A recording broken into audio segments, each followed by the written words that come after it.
Ny fampandrosoana no tokony atao tanjona voalohany ho anampitantana iray miainga avy eny amin'ny fokontany, ny commune, ny distrika, ny faritany ary ny firenena iray manontolo.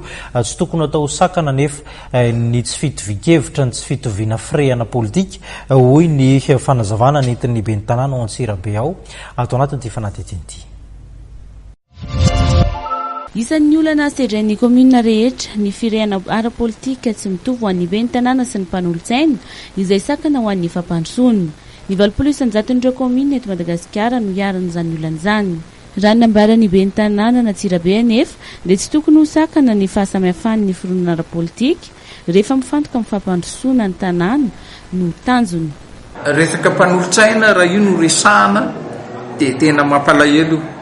Efa diso hatrany am-pendohany ho an'ny ben'ny tanàna manerana Madagasikara ary izay fahadisoana izay anisan'ny sakana amin'itony fampandrosoana ny commune tony. Izany nentin'ny sasany anenjehana amin'ny ben'ny tanàna sy ny président conseiller miafina amin'izao fotoana ary tonga amin'ny fametrahana mihitsy hoe andao hosoloana ny président conseiller nefa ao anatin'ny lalàna tsy azo soloana ny président conseiller rehefa voafidy hatramin'ny voalohany dia tsy azo soloana ary izany mampisaritaka mivoaka ny sasany ohatr'izany izany ve ny ainatsika eto anatin'ity commune ity fa izaho ben'ny tanàna zavatra ataoko dia ny olona tsy mijera fa tsy ny olona satria marary ny olona dia miezaka manao ny asa ahafahana mampandroso ny olona.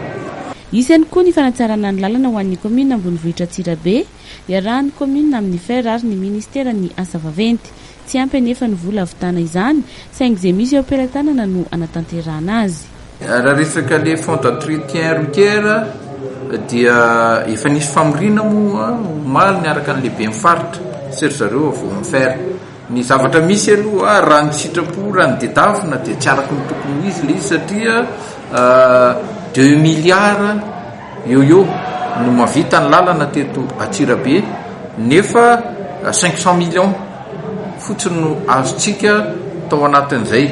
Tsy maninona nefa nisy izay aloha mba ahafahana miezaka amin'izay tokony tratrarina ao anatin'le lalana fa kosa izay no edivana hoe raha ny lalàna napetraky ny fer dia amina entreprise manao an'io nefa raha 500 millions izay no angalana atao entreprise dia hitanareo ihany fa ohatrinona sisa izany mba bénéfice. Isan'ny commune malaza miresaka vokatra toy ny legioma, karaoty, ovy sy ireo voankazo maro samihafa toy ny paoma ny tanàna Antsirabe.